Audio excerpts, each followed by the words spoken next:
오라, 우리가 굽혀 경배하며 우리를 지으신 여호와 앞에 무릎을 꿇자. 그는 우리의 하나님이시요 우리는 그가 기르시는 백성이며 그의 손이 돌보시는 양이기 때문이라. 사랑과 은혜가 풍성하신 주님, 우리의 심령과 나라와 민족을 세상의 모든 바람과 파도 가운데서도 든든히 붙들어 주시고 안전히 지켜주심에 감사 감격하여 찬양과 경배를 올려드리기 위해 모였습니다. 생명과 구원은 오직 주님께만 있음을 확신하고 증거하며 많은 영혼을 돌아오게 돕는 복된 예배의 날 되게 하여 주옵시고 거룩한 예배자 다 되게 하여 주옵소서. 예수님 이름으로 기도드립니다. 아멘.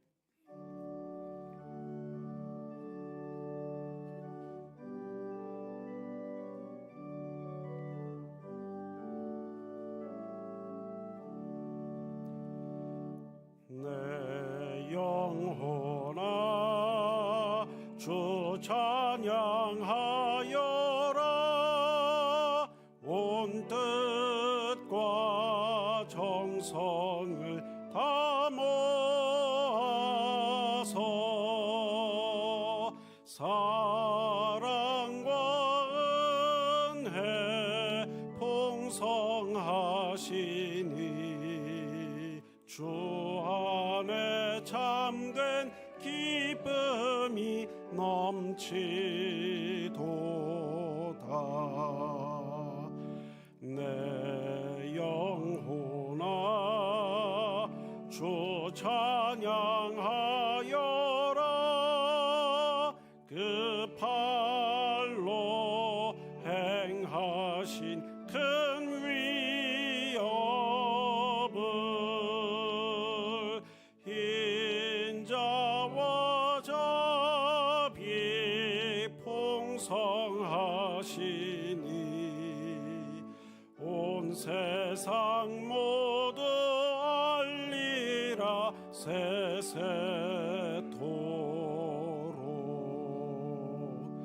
내 영혼아 주 찬양하여라.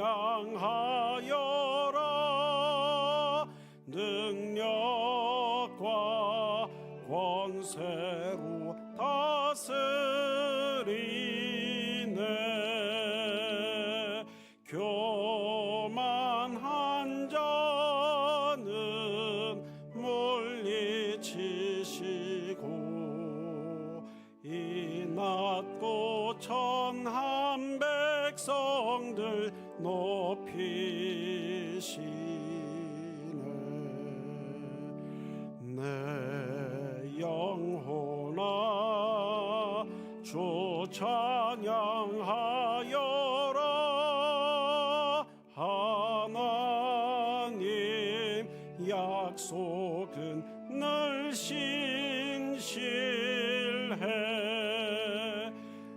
온 세상 향해 크게 말하라. 내 주님 위대하심을 영원토록.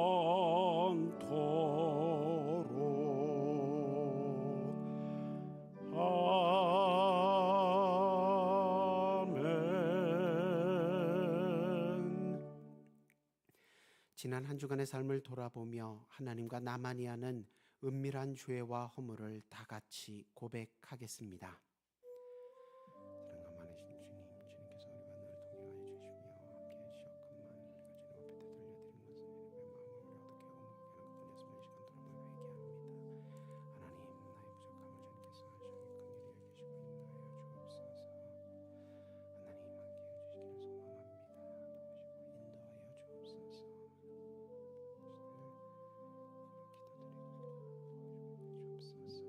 도우시고 인도하여 주옵소서. 여기 하나님의 말씀이 있습니다. 하나님이 그들이 행한 것, 곧 그 악한 길에서 돌이켜 떠난 것을 보시고 하나님이 뜻을 돌이키사 그들에게 내리리라고 말씀하신 재앙을 내리지 아니하시니라 하셨으니 이제 여러분의 죄와 허물은 용서되었고 하늘의 평화가 임할 것입니다. 아멘.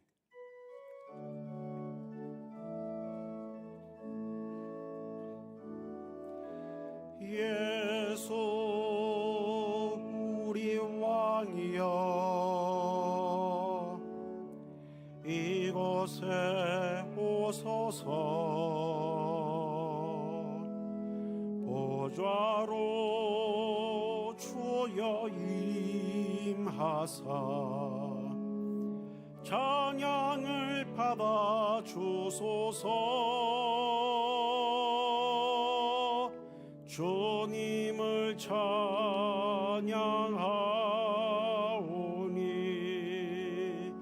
주님을 경배하오니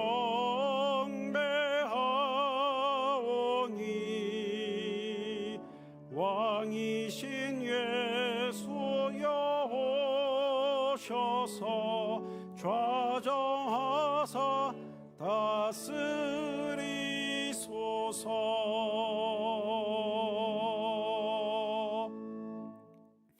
나는 전능하신 아버지 하나님 천지의 창조주를 믿습니다. 나는 그의 유일하신 아들 우리 주 예수 그리스도를 믿습니다. 그는 성령으로 잉태되어 동정녀 마리아에게서 나시고 본디오 빌라도에게 고난을 받아 십자가에 못 박혀 죽으시고 장사된 지 사흘 만에 죽은 자 가운데서 다시 살아나셨으며 하늘에 오르시어 전능신 아버지 하나님 우편에 앉아 계시다가 거기로부터 살아있는 자와 죽은 자를 심판하러 오십니다. 나는 성령을 믿으며 거룩한 공교회와 성도의 교제와 죄를 용서받는 것과 몸의 부활과 영생을 믿습니다. 아멘. 내가 전심으로 주께 감사하며 내가 주의 성전을 향하여 예배하며 주의 인자하심과 성실하심으로 말미암아 주의 이름에 감사하오리니 내가 간구하는 날에 주께서 응답하시고 내 영혼에 힘을 주어 나를 강하게 하셨나이다. 내가 환난 중에 다닐지라도 주께서 나를 살아나게 하시고 주의 손을 펴사 내 원수들의 분노를 막으시며 주의 오른손이 나를 구원하시리이다. 아멘.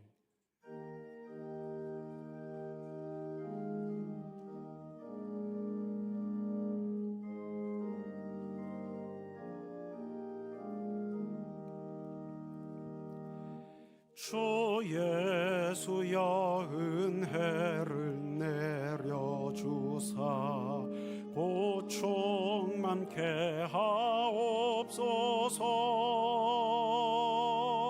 이 졸이고 목마른 나의 맘에 주 성령을 부으소서. 주 예수여 충만한 은혜 내 영혼에 부어소서. 주 예수만 나의 힘 되고 내 만족함 됩니다.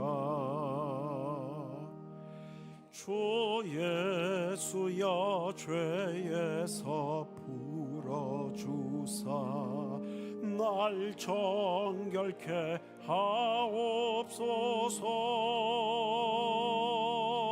이 세상에 여기 나의 맘에 틈 못하게 하옵소서. 주 예수여 충만한 은혜 내 영혼에 부으소서. 주 예수만 나의 힘 되고 내 만족함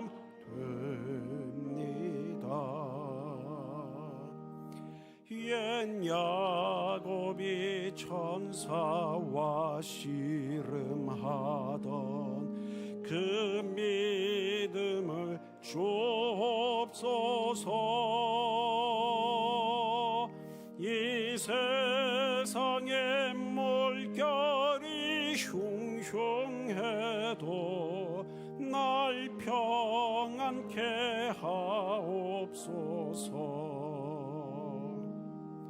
주 예수여 충만한 은혜 내 영혼에 부소서. 내 예수만 나의 힘 되고 내 만족함 됩니다.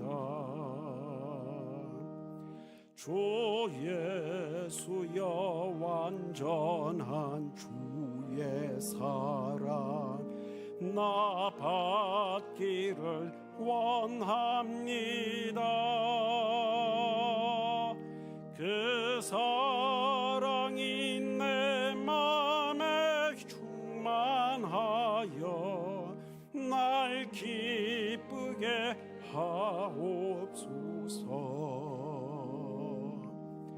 주 예수여 충만한 은혜 내 영혼에 부소서.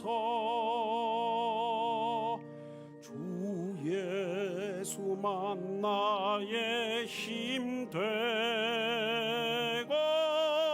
내 만족함 됩니다. 내 마음에 임하신 주의 성령 늘 계실 줄 믿습니다. 큰 은사를 나에게 부어주사 주 섬기게 하옵소서. 주 예수여 충만한 은혜 내 영혼에 부으소서. 주 예수만 나의 힘 되고 내 만족함 됩니다.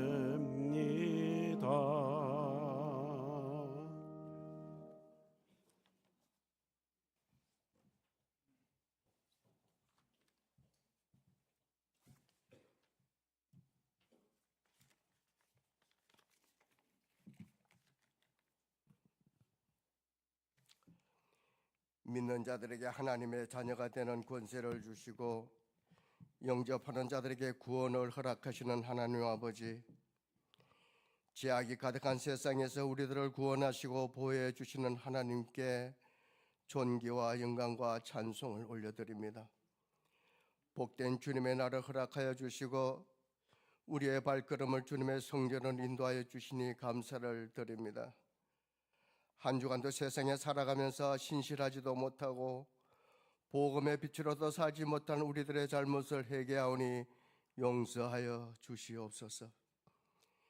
세상의 고난과 시련 속에서도 주님을 의지하며 기쁨과 감사로 살아가는 신실한 믿음의 자녀가 되기를 원합니다. 여호와를 경외하는 것이 지식의 근본임을 깨닫게 하여 주옵시고 변화된 삶을 통해 세상 속에서 참된 그리스도인으로 살아계신 하나님을 증거하는 삶으로 살게 하여 주옵소서. 이 나라 이 민족을 사랑하시는 주님, 6월은 호국 보훈의 달입니다. 순국 청년들의 많은 희생이 있었기에 이렇게 살기 좋은 나라로 만들어 주심을 감사드립니다. 대통령과 위정자들에게 지혜를 주셔서 이 어렵고 힘든 국정을 잘 풀어가게 하옵시고 이 나라 정치, 경제, 사회, 문화, 교육, 국방, 외교에 이르기까지 주님의 권능으로 세워 주시옵소서. 대한민국이 세계 속에서 경제 강국을 이루게 하여 주옵시고 군사 대국이 이루어지게 하여 주옵시고 믿음의 대국이 되어 마지막 때의 선교 사역을 잘 감당하는 민족이 되게 하여 주옵소서. 모든 국민이 하나님을 경외하며 따르는 복된 나라 되게 하여 주옵소서. 하나님의 성립 속에 세워진 우리 교회가 다시 일어나 회복이 되게 하기를 원합니다. 이 지역 속에서 소금과 빛의 역할을 잘 감당하는 교회가 되게 하여 주옵소서. 오늘 저녁부터 이순창 목사님을 모시고 3일간 부흥성회를 시작합니다. 많은 성도님들이 나와 은혜 받게 하여 주옵시고 주님의 은혜를 사모하는 각 사람마다 성령의 능력을 체험하게 하시며 성령 충만한 역사가 나타나게 하셔서 상한 심령들이 치유되고 회복되는 역사가 많이 일어나게 하여 주옵소서. 그래야 우리 교회가 다시 회복이 되어 날로 부흥되게 하시고 주님의 살아계심을 온 누리에 나타내는 능력의 교회가 되게 하여 주시옵소서. 우리 교회 다음 세대를 축복하여 주시옵시고 영육집으로부터 청년부에 이르기까지 함께하여 주셔서 하나님의 말씀으로 잘 양육하여 이 나라의 교회의 큰 일꾼으로 사용되는 역사가 있게 하여 주옵소서. 이름도 없이 빛도 없이 수고하시는 교육자님들과 교사님들을 축복하여 주시옵시고 맡은 사역을 잘 감당할 수 있게 능력을 부어 주시옵소서. 담임 목사님 충비 중에 이제 한 분으로 성정되사오니 모든 성도님들이 한 마음으로 기도하며 협력하여 하나가 되게 하여 주옵소서. 부목사님, 전도사님, 교육부 모든 교육자분들에게 하나님의 능력으로 가득 채워 주옵시고 이 어려운 시기에 묵묵히 교회와 성도들과 어린 생명들을 위해 수고하시는 모든 종들에게 하나님의 놀라운 축복이 임하여 주시옵소서. 하나님께 드리는 예배가 우리의 욕망이 아닌 믿음으로 드리게 하여 주옵시고 하나님의 놀라운 사랑을 마음껏 찬양하는 시간이 되게 하여 주옵소서. 예배를 통해 우리의 마음이 새롭게 변화되고 하나님의 마음을 깊이 깨닫기를 원합니다. 말씀을 들을 때 듣는 성도들의 영이 살아나게 하여 주옵시고 소망을 갖게 하시며 하나님을 향한 열정이 다시 일어나게 하여 주옵소서. 말씀을 선포하시는 김장성 목사님을 근세 있게 하셔서 말씀의 귀를 기울이는 모든 자들의 성령의 역사하심을 체험하고 변화되는 놀라운 은혜의 시간이 되게 하여 주옵소서. 질병으로 고통 중에 있는 성도들에게 가정 위에 모든 질병이 떠나가게 하시고 물질의 어려움을 겪는 가정마다 물질의 복을 내려주시며 진로로 인하여 힘들어하고 있는 청년들의 길을 열어 주옵소서. 찬양으로 하나님께 영광 돌리는 아멘 찬양들의 찬양을 흠양하여 주옵시고 수고하는 모든들에게 하나님의 은혜의 축복이 넘쳐나게 하여 주옵소서. 찬양을 듣는 모든 성도들에게 은혜의 찬양이 되기를 원하오며 예배를 위해 수고하시는 모든 분들에게 한량없는 복으로 채워 주시옵소서. 예배를 시종을 하나님께 위탁하며 길이요 진리요 생명이신 우리 주 예수 그리스도의 이름으로 감사하며 기도드리옵나이다. 아멘.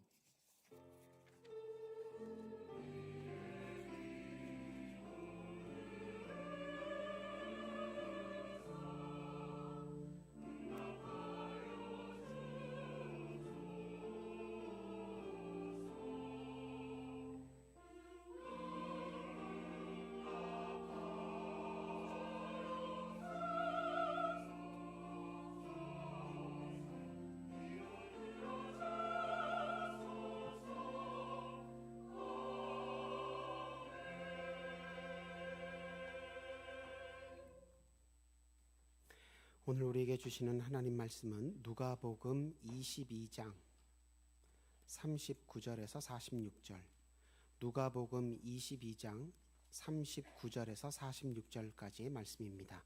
한 절씩 교독하시고 마지막 46절은 함께 읽겠습니다. 예수께서 나가사 습관을 따라 감람산에 가시매 제자들도 따라갔더니 그곳에 이르러 그들에게 이르시되 유혹에 빠지지 않게 기도하라 하시고 그들을 떠나 돌 던질 만큼 가서 무릎을 꿇고 기도하여 이르시되 아버지여 만일 아버지의 뜻이거든 이 잔을 내게서 옮기시옵소서. 그러나 내 원대로 마시옵고 아버지의 원대로 되기를 원하나이다 하시니 천사가 하늘로부터 예수께 나타나 힘을 더하더라. 예수께서 애써 더욱 간절히 기도하시니 땀이 땅에 떨어지는 핏방울 같이 되더라. 기도 후에 일어나 제자들에게 가서 슬픔으로 인하여 잠든 것을 보시고 이르시되 어찌하여 자느냐, 시험에 들지 않게 일어나 기도하라 하시니라. 아멘.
오늘 본문 누가복음서와 또 사도행전을 저술한 누가는 바울의 동역자요 또 의사였다고 초대교회 때부터 알려져 있지만 이 누가에 의해서 쓰여진 누가복음서와 사도행전을 읽어보면 의사라기보다는 혹은 선교사 역을 돕는 선교사였다기보다는 역사가가 아니었을까 이렇게 추정하는 것이 더 타당해 보입니다.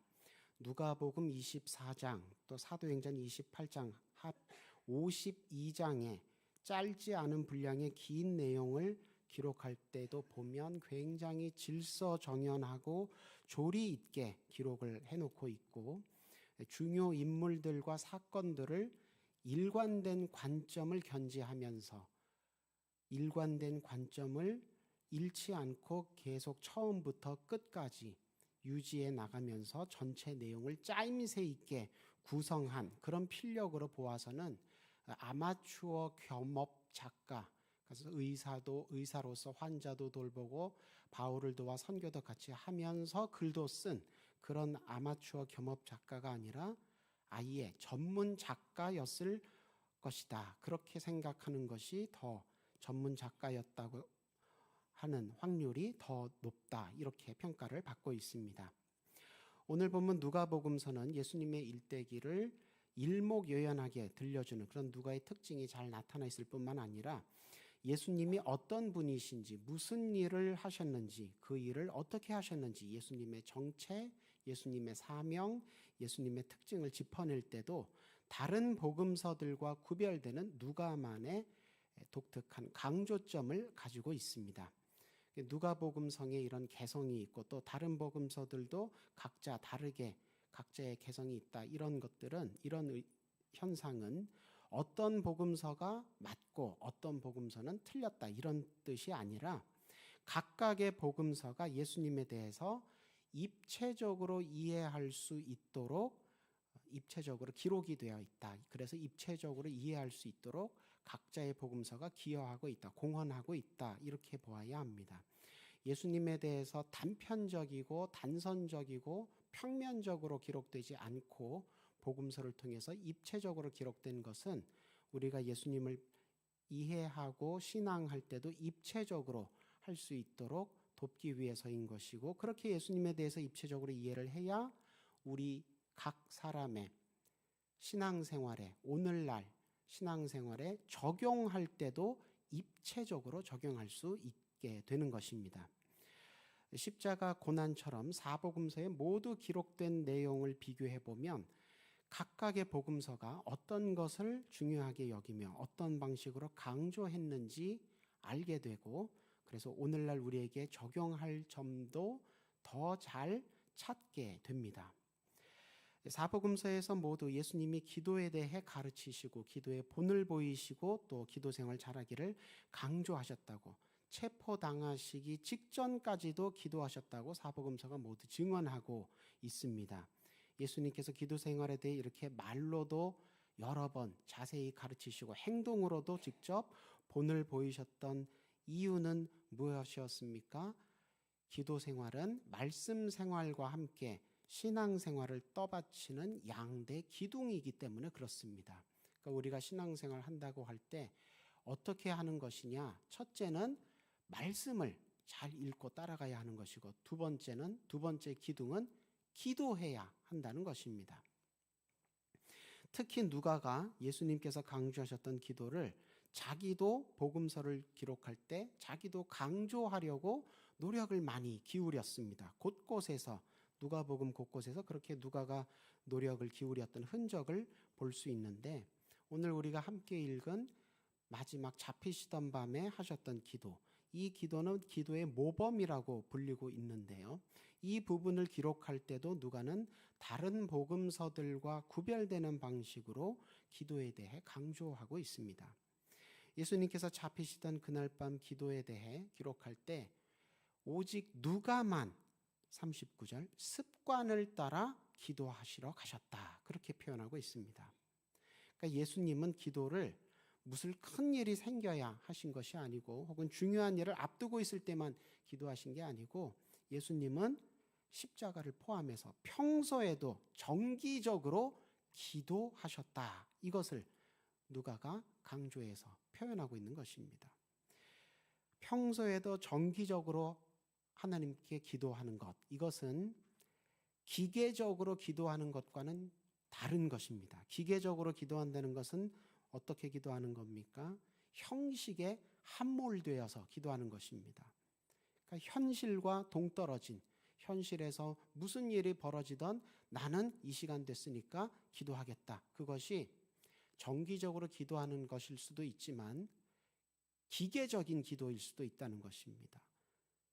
주변의 상황과 형편에 상관없이 다른 사람들이 아파서 쓰러져서 도와야 함에도 불구하고 기도 시간 됐으니까 나는 이만 가보겠습니다. 이런 식으로 신앙생활을 한다는 것은 그것은 기계적인 자기의 경험만 우상시하는 그런 기도생활, 그런 신앙생활이라는 것입니다. 그렇게 기도를 하는 것은 더 이상 신앙에 대해서 문제의식을 가지지 않고 기도하는 것입니다. 형식과 습관에 묶여서 기도하는 것이니까요. 그런 기도는 당연히 초점이 흐려질 수밖에 없습니다. 기도의 초점은 무엇이어야 합니까? 하나님께서 무엇을 원하시는지, 하나님의 뜻, 거기에 우리의 기도의 초점이 맞추어져야 하는데, 기계적인 기도는 하나님을 돌아보지 않고 생각하지 않고 그냥 자기가 하고 싶은 대로 자기의 습관과 형식의 습관과 관습에 맞추어서 편한 대로 드리는 기도가 되었다는, 그렇게 기도를 드린다면 그런 기도는 기계적인 기도가 되었다는 것입니다. 보초가 잠들지 않고 밤을 새는 이유는 무엇입니까? 자기가 지켜야 하는 사람, 재물, 건물 이런 것들이 있기 때문에, 지켜야 하는 것이 있기 때문에 밤을 새워 보초를 서는 것입니다. 그런데 보초가 밤은 새웠는데 왜 잠들지 않았느냐, 왜 잠을 자지 않았느냐 물어봤더니 그냥 직업이 보초라 그냥 깨 있었습니다. 이러면 그 사람은 보초 노릇을 한 것 같지만 사실은 보초 역할은, 기능은 하지 못한 것입니다. 밤새 불이 꺼지지 않는 등대, 왜 불 켜놓습니까? 기름 달고 그냥 전기 달고 왜 불을 켜놓습니까? 밤바다를 항해하는 배들을 안내하기 위해서 불을 켜놓는 것입니다. 그러니까 이유와 목적이 불분명해지고 초점이 흐려지면 했어도 한 것이 아니게 된다는 것입니다. 왜 해야 하는지, 기도를 하면 얼마나 유익하게 되는지 알고 해야, 그래야 기도도 성실하게 의미 있게 하게 됩니다. 발전적으로 하게 됩니다. 그냥 하던 대로, 그냥 익숙한 대로 그렇게 기도하는 것은 기계적인 기도가 되고, 그래서 기도가 힘을 잃게 됩니다. 기도가 힘을 잃게 되면 기도가 가장 필요할 때, 위기 같은 것이 부딪혔을 때, 그때 기도를 하지 못하게 됩니다. 기도의 마음, 기도를 하려고 하는 마음, 기도의 길, 신앙의 길 잃어버리게 됩니다. 기도가 힘이 없이 형식과 습관으로 기계적으로 하다가 덜컥 고장나니까 그냥 무너져 내리게 되는 것, 주저앉게 되는다는 것입니다. 끝까지 목적지를 향해 나아가는 기도를 하려면 첫 번째, 평소에도 정기적으로 기도하는 훈련이 돼 있어야 하지만 정신줄 놓고 하는 기도가 아니라 정신줄을 붙잡고 내가 지금 누구를 향해, 어디를 향해 기도하는지 알고 기도해야 한다는 것입니다. 예수님이 그렇게 기도하셨다는 것입니다. 잠시 후면 억울하게 결박되어 끌려가고 매맞고 억울하게 죽임을 당해야 하는 그런 위기의 순간이었지만 습관을 따라 하나님 앞에 내가 기도하던 그 약속의 시간, 약속의 장소로 잊지 아니하고 나아가서 정신 차리고 기도하셨다는 것입니다. 끝까지 목적지를 향해 나아간다. 이 나아간다라는 표현도 누가복음에서는 굉장히 중요하게 많이 쓰이는 표현입니다. 포리오마이, 나아간다라는 동사는 예수님께도 특히 많이 쓰였습니다. 예수님은 누가복음에 따르면 항상 나아가고 나아가고 나아가시는, 멈추지 아니하고 계속해서 나아가시는 분이었습니다. 마태복음과 마가복음에서는 예수님께서 제자들에게 처음에는 너희는 여기에 머물러 있으라 그렇게 말씀하시고 좀 더 앞에 나가서 기도하시다가 나중에 돌아오셔서 제자들이 자니까 그 제자들을 깨우시고 기도하라고 시키시는 장면이 나옵니다. 마음은 원이로되 육신이 약하구나 안타깝게 여기시면서 기도하라고 독려하셨는데, 누가복음에서만 예수님은 처음부터 40절 유혹에 빠지지 않게 기도하라 시키셨고, 또 46절 끝에도 시험에 빠지지 않도록 기도하라. 그러니까 누가복음에서만 예수님께서 제자들에게 처음에도 또 끝에도 기도하라고 시키신 것으로 기록이 되어 있습니다. 우리말로는 유혹에 빠지지 않도록, 시험에 빠지지 않도록 이렇게 유혹, 시험 다른 말로 번역됐지만 헬라어 원문으로는 페이라스모스, 같은 한 단어입니다. 하나님의 일을 할 때에는 본인도 기도로 준비하셨고, 그리고 또 제자들에게도 기도로 준비시키시는 기도의 모범, 사명자의 모범을 보이신 것입니다. 사명자는 일 잘하는 사람이기 이전에 무엇 해야 하는 사람입니까? 기도해야 하는 사람입니다. 기도로 준비하고, 그리고 기도하며 감당하고, 그리고 마칠 때도 기도로 마치는 사람, 그런 사람이 기도의 사람, 사명자라는 것입니다. 이 기도의 모범은 사도행전에서도 일관되게 사도들에 의해서 반복이 됩니다. 그러니까 누가복음과 사도행전을 기록할 때 기도에 대한 모습은 일관되게 사명자들은 어떻게 기도해야 하는지를 예수님부터 시작해서 사도들에 이르기까지 일관되게 표현하고 있다는 것입니다. 누가복음의 또 사도행전에 나타나는 누가의 특징적인 강조점이라고 할 수 있습니다. 기도의 내용에 대해서도 누가의 특징적인 강조점이 나타나고 있습니다. 마가복음 14장에서는 아버지께는 모든 것이 가능하오니 이 잔을 내게서 옮기시옵소서, 그렇게 간절하게 예수님께서 먼저 요청을 하시고, 아버지는 모든 것을 다 하실 수 있으니 이 두려운, 이 괴로운 심판의 잔을 내가 마시지 않도록 옮겨주옵소서, 간절하게 먼저 요청을 하시고, 그러나 나의 원대로 마옵시고 아버지의 원대로 하옵소서 결정을 아버지에게 위탁하셨다, 그렇게 기록하고 있습니다. 그런데 마태복음은 조금 다릅니다. 마태복음 26장 보면 예수님께서 만일 할만하시거든 이 잔을 내게서 지나가게 하옵소서, 마가복음에서 기도하셨던 것보다는 훨씬 더 겸손하게 요청하는 문장으로 바뀌어져 있습니다. 그러니까 마가는 예수님께서 간절하게, 아버지께서는 모든 것을 다 하실 수 있는 전능한 분이시니 이 괴로운 잔을 내게서 지나가게 하옵소서, 그렇게 간절하게 기도하셨다고 예수님의 기도의 간절함을 강조했다면, 마태는 하나님께서 할만하시거든, 하실 수 있으시거든 이 잔을 지나가게 해달라고 좀 겸손하게, 아버지께 하실 수 있으시니까 해주세요 라기보다는 하실 수 있지 않을까 싶어서 부탁을 드립니다라는 좀 더 겸손하고 부드러운 요청을 하시고, 그러나 결론은 또 똑같습니다. 나의 원대로 마옵시고 아버지의 원대로 하옵소서, 그렇게 아버지께 결정을 위탁하셨다고 표현하고 있습니다. 이렇게 마태나 마가에서 예수님께서 이 잔이 지나가게 해달라고 기도했다는 것은 메시아로서 유약하시다, 메시아로서 준비가 부족하시다, 이것을 의미하는 것이 아니고, 예수님께서 십자가를 앞두시고, 심판의 잔, 십자가를 앞두시고 정말 깊이 고뇌하시고 번뇌하셨다는 것을 문학적으로 표현한 것입니다. 왜 예수님께서 이렇게 깊이 십자가를 앞두고 번뇌하시고 고민하셨느냐? 그만큼 우리의 죄와 그로 인해 우리가 감당해야 할 심판이 무겁고 무서운 것이었음을 반영하는 것입니다.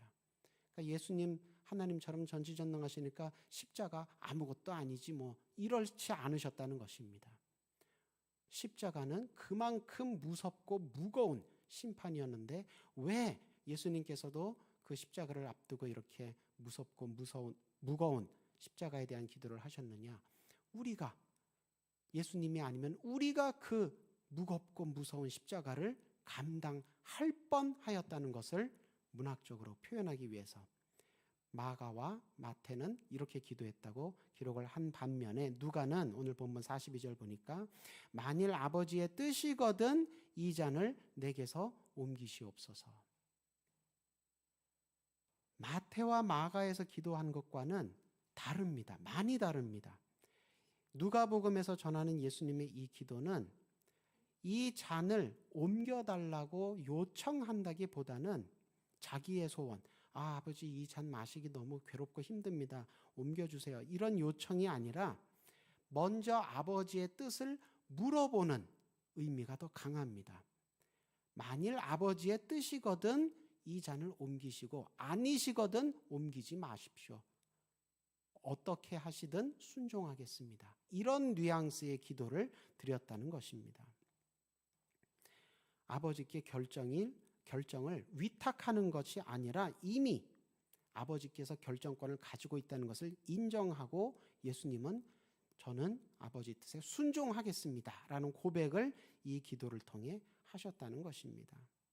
누가에 따르면 예수님은 우리 대신 심판의 잔, 십자가를 지시는 것을, 심판의 잔을 받아 마시는 것을 앞두시고 괴로워하시기는 하셨답니다. 괴로워하시기는 하셨는데 그렇죠. 십자가가 결코 즐거운 경험은 아닙니다.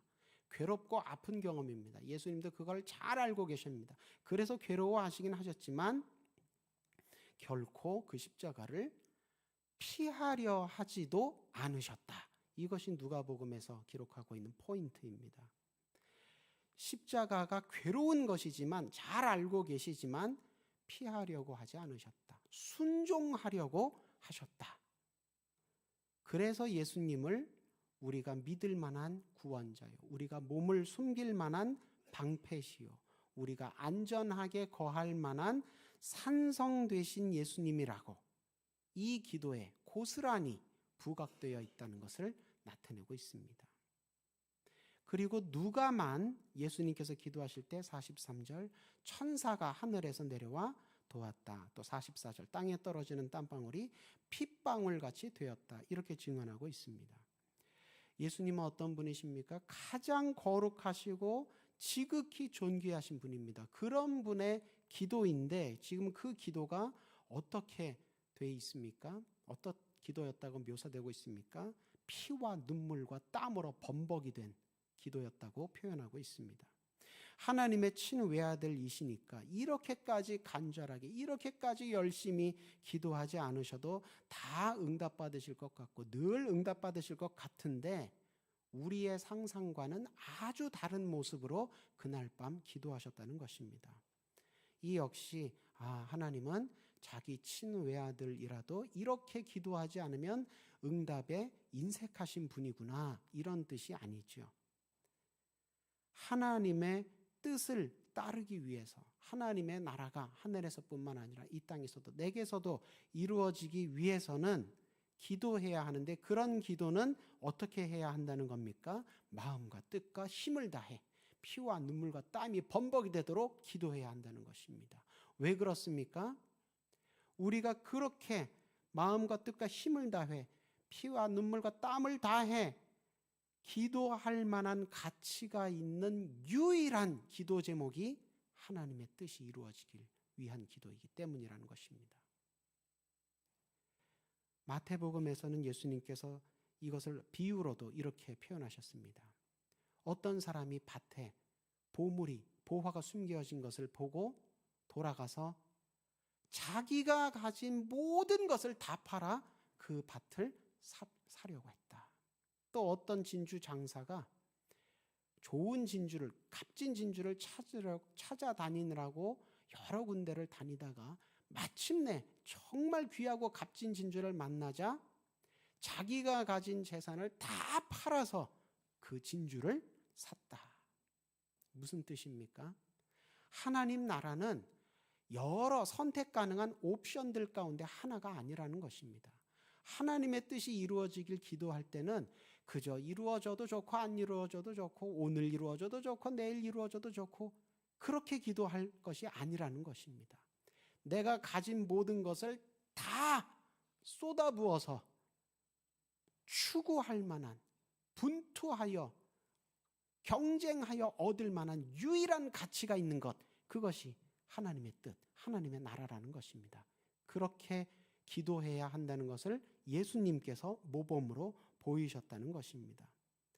그러므로 예수님께서 이렇게까지 기도의 모범을 보여주셨는지 우리가 기도할 때 그저 대충 한다면 그것은 어떤 기도입니까? 마음이 다하지 않은, 마음이 없는 기도, 마음이 빠진 기도, 정신이 없는 얼이 빠진 기도입니다.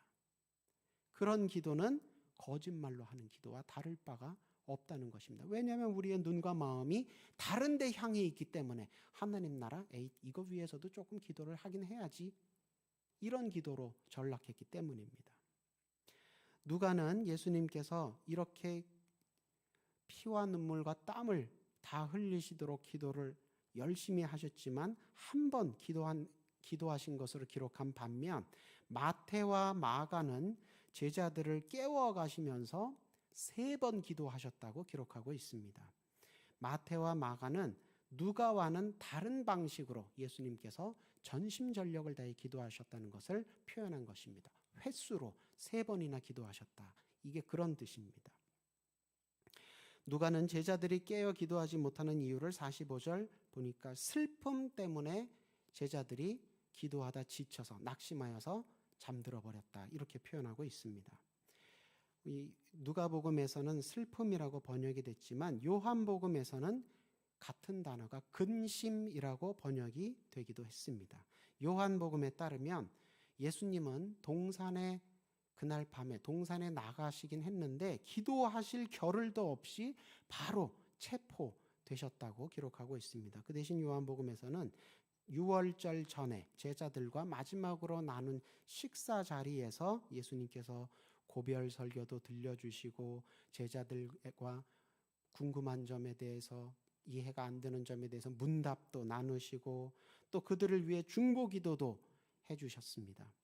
그리고 그때 십자가에 대해서 그러니까 예수님과 이별하게 될 것에 대해서도 설명해 주시고 그런데 십자가 지시면서 죽기만 하시는 것이 아니라 부활하시고 최후 승리하시고 무엇보다 우리에게 성령도 보내주실 것이라고 요한복음 13장에서 17장까지 아주 충분히 식사 자리에서 제자들에게 설명해 주시면서 믿음으로 십자가의 고난을 함께 잘 견뎌낼 수 있도록 준비시켜 주셨는데 요한복음에서도 역시 제자들은 잘 이해를 하지 못합니다.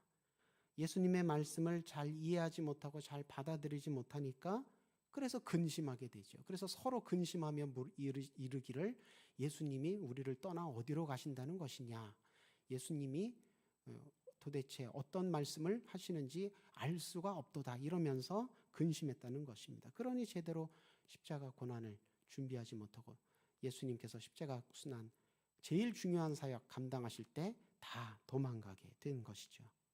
이런 제자들의 모습, 제자들이 이렇게 믿음으로 기도로 잘 준비하지 못하고 실패하는 모습은 사복음서에 다 나오고 있는데 이런 제자들의 모습이 사실은 제자들을 비난하고 깎아내리려는 것이 아니라 오늘날 신앙생활하는 우리에게 거울 삼아 우리가 기도생활, 신앙생활 더 잘할 수 있도록 도와주기 위해 이런 기록들이 남겨져 있는 것입니다.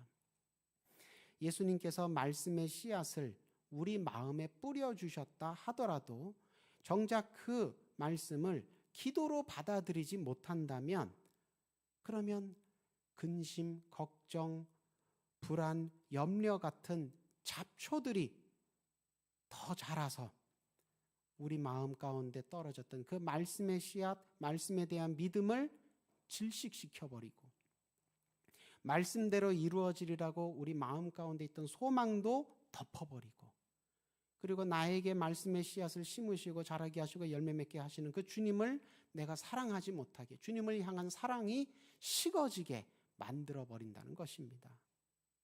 그러니까 마음 가운데 기도 생활 가운데 그런 잡초들이 올라오는 것을 놔두시면 안 되고 기도로 싸워서 다 성령의 불로 태우시고 뽑아내시고 그래야 된다는 것입니다. 예수님께서는 십자가에서 다 이루었다. 분명히 그렇게 말씀하셨는데 그런데 불신앙과 불순종의 사람은 그 말씀을 뭐라고 알아듣습니까? 다 끝났다. 그렇게 알아듣습니다. 그러니까 똑같은 예수님의 말씀이지만 예수님은 다 이루었다라는 뜻으로 테텔레스타이 그렇게 말씀하셨지만 믿음이 없는 사람들은 예수님 다 끝났구나. 그렇지 사람은 죽으면 끝이지. 그렇게 알아듣는다는 것입니다. 예수님은 우리에게 뭐라고 약속하셨습니까? 내가 너희를 고와 같이 버려두지 않고 다시 오리라. 천사들이 뭐라고 약속했습니까? 깨우쳐 주었습니까? 너희가 지금 본대로 구름 타고 올라가신 그대로 다시 오시리라. 분명히 그렇게 우리에게 약속의 말씀, 격려의 말씀을 주셨지만 불신앙과 불순종의 사람들은 이런 말씀들을 듣고도 어떻게 반응합니까? 그 사람이 죽었다가 살아난다고쇼? 구름 타고 올라가고 구름 타고 내려온다고쇼? 아이고, 그런 뜬구름 같은 소리 하지 마십시오. 세상 살아가는 데는 돈과 권력이 가장 확실하고 최고입니다. 그렇게 반응한다는 것입니다. 왜 이렇게 불신앙과 불순종의 마음이 다 어둡게 물들었습니까? 떨어진 씨앗, 말씀의 씨앗이 분명히 있었는데 무엇하지 않아서입니까? 기도하지 않아서입니다. 기도하지 않았기 때문에 잠이 들게 되는 것이고, 기도하지 않았기 때문에 눈이 멀게 되는 것이고, 기도하지 않았기 때문에 빛과 어둠을 구별하지 못하고 어둠 가운데로 행하다가 어둠에 물들어서 주님 다시 오셔서 어둠을 심판하실 때 같이 그 심판에 휩쓸려가 어둠과 함께 심판받게 되고 만다는 것입니다. 은혜로운 기도 생활이란 어떻게 하는 것입니까? 기도를 은혜롭게 하려면, 은혜롭게 기도를 한다는 것은 오래 기도한다는 것, 오래 기도해야 은혜 받을 수 있겠지요. 또 뜨겁게 기도하는 것, 뜨거우면 응답 받겠지요. 혹은 신령하게 방언으로 기도하고, 그러면 하나님과 더 친밀하게 기도하는 거니까 응답 잘 받겠지요. 그런데 그런 것들은 기도하는 모습입니다. 정말 은혜로운 기도라고 결론이 나려면 결국은 어떻게 해야 됩니까? 결국은 어떻게 돼야 됩니까? 성령의 열매가 맺어져야 합니다. 기도를 통해서 성령의 열매가 맺어져야 합니다. 아무리 작은 열매라도, 아무리 적게 겨우 한 알밖에 안 맺어진다 하더라도 성령의 열매가 기도를 통해 맺어져야 합니다. 아무리 뜨겁게, 아무리 오래, 아무리 방언으로 화려하게 기도했어도 열매가 맺어지지 않으면 이파리만 무성할 뿐 열매 없는 무화과 나무처럼 주님께 기쁨이 되지 못한다는 것입니다. 아무리 성령의 열매 풍성하게 맺으면 좋지만 하나밖에 못 맺었어도, 에이, 이렇게 적게 열매 맺는 기도 하나님 기뻐하실까? 하나님 귀하게 들으실까? 굉장히 귀하게 들으시고 굉장히 요긴하게 사용하십니다. 예수님 뭐라고 격려하셨습니까? 주의 이름으로 냉수 한 그릇이라도 대접하면 하늘에서 상이 있을 것이다.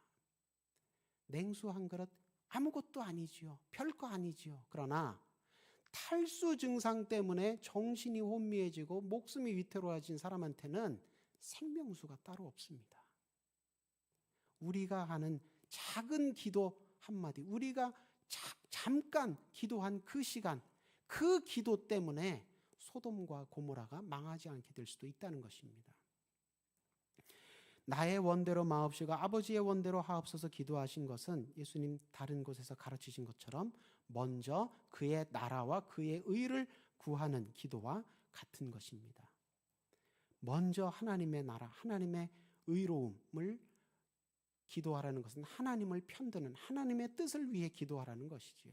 우리가 하나님 원대로 되게 해달라고 기도하지 않는다고 해서 하나님의 원대로 되지 않는 것은 아닙니다. 그러나 우리는 하나님을 편드는 기도, 하나님을 위한 기도를 해야 합니다. 왜냐하면 우리가 하나님의 자녀이기 때문입니다. 자녀니까 아버지 편을 들라는 것입니다. 자녀니까 아버지를 최우선시하라는 것입니다. 자녀니까 아버지의 원대로 예수님의 기도와 똑같은 기도 제목으로 기도하라는 것입니다. 그것이 신앙의 질서입니다. 그것이 기도의 질서입니다. 급하다고 내 마음대로 내 입맛대로 그렇게 기도의 질서를 흐트러뜨리고 신앙의 질서를 흐트러뜨리면서 기도하면 안 된다는 것입니다. 위기일수록 하나님이 중심이 되시는 기도를 드려야 한다는 것입니다. 예수님처럼요. 문제가 아니라 말씀에 뿌리 내린 기도를 해야 합니다. 문제에 뿌리 내린 기도는요, 문제가 해결되면 더 이상 기도도 안 하게 됩니다. 그러나 주신 말씀을 붙들고 하는 기도, 말씀에 뿌리 내린 기도는 기도가 물론 나한테 어떤 문제가 생기니까 문제로 인하여 기도가 시작될 수는 있지만, 그러나 말씀에 뿌리를 내리고 기도를 하게 되면 최종 목표가 문제 해결이 아니라 내게 주신 말씀대로 하나님의 뜻대로 하늘에서처럼 땅에서도 이루어지는 것이 최종 목표가 됩니다. 하나님의 말씀이, 하나님의 뜻이 내게서도 하늘에서처럼 내게서도 이루어지게 해달라는 기도는 눈앞에 몇 가지 문제가 해결되고 안 되고와 상관없이 주님 부르시는 그날까지, 주님 만나는 그날까지 우리가 계속해야 하는 기도 제목인 것입니다. 그래서 사람의 만족이나 사람 어떤 잠깐의 평안 이런 것들을 위해서 기도하면 안 되고 내게 주신 말씀대로, 내게 주신 말씀이 소명입니다. 소명대로 기도해야, 예수님 기도하신 대로 기도해야 예수님의 기도 제목이 내 기도 제목이 되는, 예수님과 같은 방향을 바라보며 같은 목적지를 향해 기도해야, 그래야 하나님의 마음에 합한 기도 생활을 하게 되는 것입니다. 그래서 하나님께 영광 돌리는 기도 생활을 하게 되는 것입니다. 6월달은 우리에게 기도 제목이 참 많습니다. 가까이에는 부흥회도 있고 은혜 받고 성령 받아야죠. 또 그 다음에는 담임 목사님 위임을 또 해야, 절차를 또 따라가는 그런 과정들이 아직 남아 있습니다. 기도해야 됩니다. 그리고 6월달은 우리 민족이 겪은 아픈 전쟁을 기억하고 그런 일들이 다시는 이 땅 가운데 일어나지 않도록 하나님의 뜻이, 하나님의 평화가 이 땅 가운데 이루어지기를 기도해야 하는 달이 6월달입니다. 여러 기도 제목들이 많은 이 6월달, 기도하실 때에 말씀을 붙들고 예수님께서 본을 보이신 대로 기도하셔서 예수님과 똑같은 목적지에 이르시고 예수님 기뻐하실 만한 예수님의 열매, 성령의 열매, 하나님 나라의 열매 풍성하게 거두시는 저와 여러분 다 되시기를 주님의 이름으로 축원합니다. 기도하겠습니다. 기도의 모범을 가르치고 보이시며 오늘도 우리를 잊지 않으시고 끌어안으시고 여러 모양으로 도우시는 주님, 말씀을 통해 주와 같이 기도할 때에 주와 같은 열매와 주와 같은 승리를 얻게 됨을 다시 한번 확인하고 확신케 하시니 감사합니다. 말씀에 힘입어 늘 깨어 기도하여 모든 문제들을 이기고 마침내 하나님 나라 들어가 하느님께 영광 돌리기를 원하오니 성령이여 도와 주옵소서.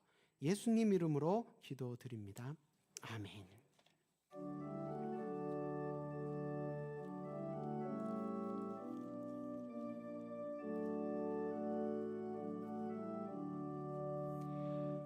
내 모든 시험 무거운 짐을 주 예수 앞에 아뢰이면 근심에 쌓인 날 돌아보사 내 근심 모두 맡으시네.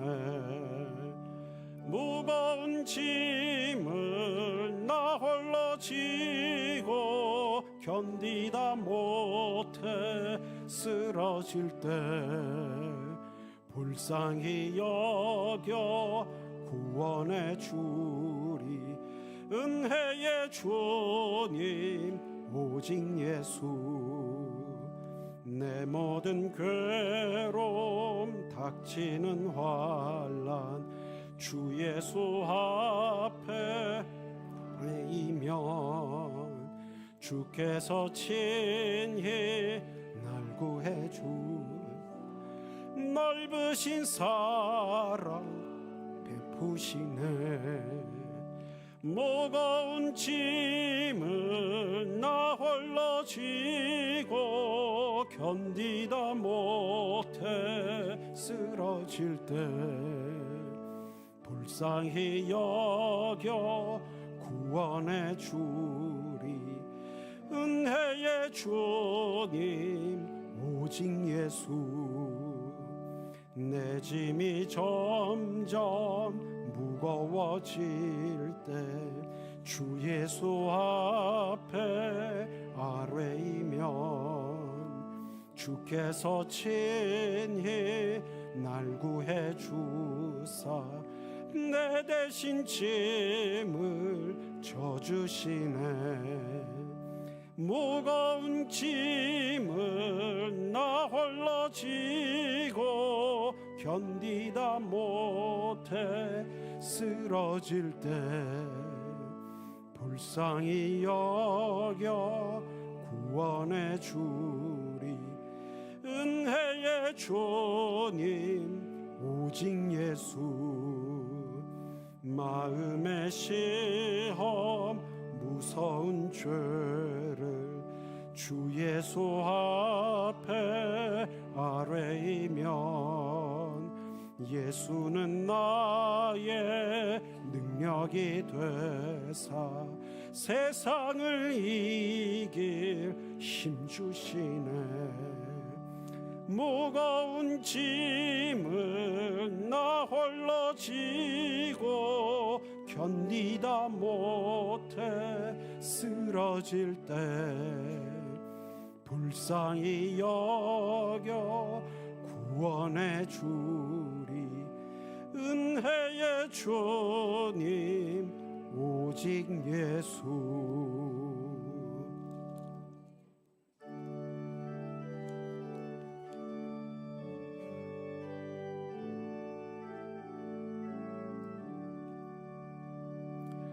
내게 있는 모든 것을 아낌없이 드리네. 사랑하고 의지하여 주만 따라 살리라. 주께 드리네. 주께 드리네. 사랑하는 구주 앞에 모두 드리네. 아멘.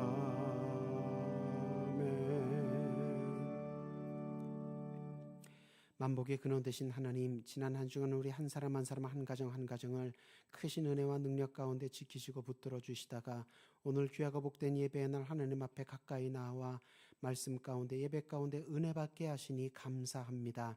주님 앞에 예배 드리는 중에 온전히 우리의 몸과 마음을 주님 앞에 드리기로 먼저 서원하고 결단한 후에 베풀어 주신 은혜 기억하고 주정 헌금, 11조 헌금, 감사 헌금, 선교 장학 오병이어 일천번제 여러 목적의 봉헌으로 주님께 돌려드립니다. 이 물질이 쓰이는 곳마다 하나님의 나라가 크고 아름답게 세워지게 하여 주옵소서. 하나님 나라를 소망하며 기도하며 심는 손길들 기억하여 주셔서 30배, 60배, 100배 하늘의 귀하고 복된 열매로 갚아 주옵소서.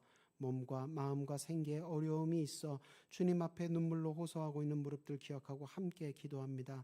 육신의 여러 연약한 부분들 모짜국난 손으로 친히 안수하여 주실 때에 깨끗하게 낫게 하여 주옵소서. 마음의 슬픔과 어둠이 깃들어 있었다 할지라도 성령께서 함께 하실 때에 천국의 기쁨과 평안으로 변화되게 하여 주옵소서. 생계를 어렵고 무겁게 묶고 있는 결박과 족쇄들을 주님께서 깨트려 주셔서 물질로 인하여 시험 드는 것이 아니라 물질로 하느님께 영광 돌리고 이웃들에게 선을 베푸는 귀한 가정들, 일꾼들 다 되게 하여 주옵소서. 멀고 가까운 곳으로 출장, 유학, 군복무차 집단하는 우리 식구들 눈동자처럼 지켜 보호하여 주옵시고 천군 천사로 둘러진 지켜주셔서 악한 자들이 저들을 만지지도 못하게 하여 주옵시고 해결하여야 할 일들을 순적하게 잘 해결하고 건강한 모습으로 속히 돌아오게 하여 주옵소서. 그리스도의 몸된 교회 각 부서와 각 기관을 앞에서 이끌고 보이지 않는 곳에서 떠받치는 손길들 주님께서 하늘의 지혜와 능력으로 충만하게 채워주셔서 맡기신 귀한 직분 사명 감당할 때 부족함 없게 하여 주옵소서. 우리 교회 어린 양 때 다음 세대에 많이 보내주시기를 소망합니다. 말씀과 기도로 잘 양육하여서 우리 교회뿐 아니라 이 나라의 민족뿐 아니라 하나님 나라를 위해 귀하게 쓰임받는 기둥 같은 일꾼들 다 되게 하여 주옵소서. 이것을 위하여 오늘도 경건에 본보이며 말씀과 기도로 양육하며 키우기를 수고하고 애쓰고 있는 교회학교 교사 선생님들과 교육사역자 한 분 한 분 주님께서 붙들어 주시고 오늘도 생명의 도구로 생명의 일꾼으로 귀하게 사용하여 주옵소서. 담임 목사님 청빙의 과정 중에 있사오니 모든 절차 가운데 주님 개입하여 주셔서 선으로 악을 이기게 하여 주옵시고 선한 열매 가득한 결말 맺게 하여 주옵소서. 예수님 이름으로 기도드립니다. 아멘.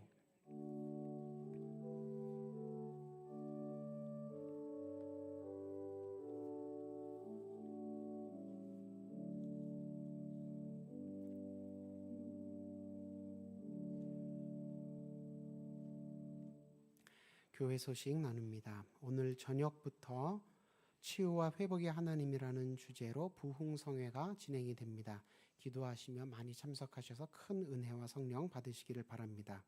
오늘 오후 찬양 예배는 부흥회 관계로 저녁 7시에 모입니다. 그래서 점심 식사는 오늘 준비되어 있지 않습니다. 일정 잘 참고하시기를 부탁을 드립니다. 6.25 상기 74주년 74시간 연속 구국 기도가 진행되도록 상황판에 이름과 시간을 잘 기록해 주시기를 부탁을 드립니다. 오늘 모임 갖는 기관들 참고하셔서 해당되시는 분들은 시간에 맞춰 장소로 잘 모여주시기를 바랍니다. 이제 당회석이 성중환 장로님 나오셔서 위임 투표 안내에 관한 내용들을 광고하시겠습니다. 지난주에 담임 목사 최종 결정에 대해서 이 시간 발표했습니다. 이제 오늘은 위임 투표를 위한 공동회의 진행 안내를 설명드릴 텐데, 당회는 2월 25일 당회원 정기 당회 때 담임 목사 청빙에 있어서 위임 목사로 청빙하기로 당회에서 결정을 했습니다. 기존에 담임 목사로 하고 중간에 위임 투표를 했는데, 위임 목사로 모시게 된 이유는 지난해 우리 교인들의 상처를 빨리 아물게 하고 교회를 최대한 안정적으로 이끌고 하며 또 담임 목사에 대한 혹여나 의견 대립에 대한 그런 분쟁에 휘말리지 않도록 하기 위해서 위임 목사로 청빙하도록 결정을 했습니다. 그래서 청빙위원들을 구성해서 다 진행을 했고, 또한 위임 목사로 청빙함으로 인해서 오신호 목사님이 안정적으로 목회 사역을 할 수 있도록 힘을 실어드리기 위함입니다. 그래서 광고 드린 바와 같이 다음 주일 1, 2, 3부 때 구성재 목사님께서 말씀을 전해주시고, 선거인 명부는 6월 10일부터 사무실에서 열람하게 됩니다. 공동회의 소식 공고는 6월 23일 날 소식 공고를 할 것이며, 공동회의는 6월 30일 주일 1, 2, 3부 청년부 학생들을 전부 포함해서 투표를 할 것입니다. 6월 30일은 임시당의장이신 조영래 목사님 주관으로 1, 2, 3부를 주관할 것이고, 선거인 명부 열람을 6월 10일부터 열람하게 되는데 아마 교인들이 조금 오해할 수 있을 텐데, 선거인 명부를 저희가 미리 열람하게 되어 있습니다. 참여하신 성도님들은 전혀 예배 참석하신 분들은 전혀 해당 사항이 없고, 6월 30일 날 투표하기 때문에 기준은 6월 23일 기준에서 6개월 이내 출석하지 않은 교인은 선거인 명부에서 다 삭제합니다. 출석하신 분은 전혀 관계 없습니다. 출석하지 않은 분들은 6개월 이내 참석하지 않으신 분은 선거인 명부에서 다 삭제합니다. 참고해서 아시면 되겠고요. 오늘 3부 예배 후에 기관장 및 재직 부서장들 모임 때 우리 청빙 진행 관계에 대한 소상한 설명이 있을 테고, 또 혹시 질문사항 있으면 그때 답변을 하도록 하겠습니다. 오늘 우리 목사님께서 강구하신 바와 같이 오늘 저녁부터 3일간 우리 부흥세회가 있는데, 우리 이순창 목사님은 굉장히 위트가 있고 말씀이 좋으십니다. 그래서 웃음이 있고 또 치유가 있으며 우리 성도들에게 큰 위로가 될 수 있는 귀한 시간이기 때문에 모든 분들이 참여해 주시면 감사하겠습니다. 위임 투표를 위한 공동회의 진행 안내를 마치겠습니다. 네, 계속 기도해 주시기를 부탁을 드립니다. 이제 다 함께 일어서셔서 파송 찬송과 축도로 예배 마치겠습니다.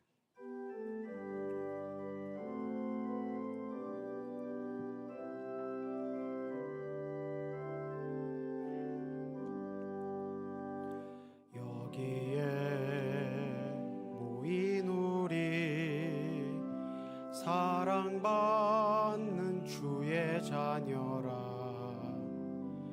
주께서 뜻하신 바 우리 통해 펼치신다.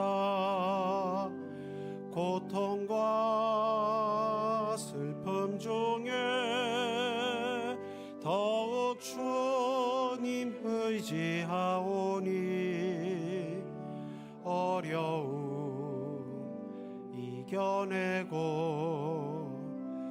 주님 더욱 찬양하라.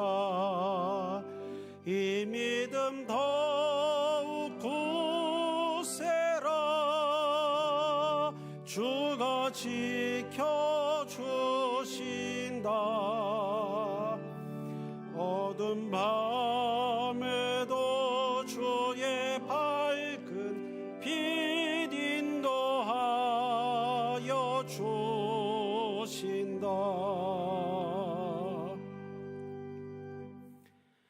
우리 주 예수 그리스도의 크신 은혜와 하나님 아버지의 극진하신 사랑과 보혜사 성령님의 친밀하신 교통하심이 예배를 마치고 다시 세상을 향해 나아가는 수유동교회 모든 예배자와 그 가정 위에 이제부터 영원토록 늘 함께 하시기를 간절히 축원하옵나이다. 아멘.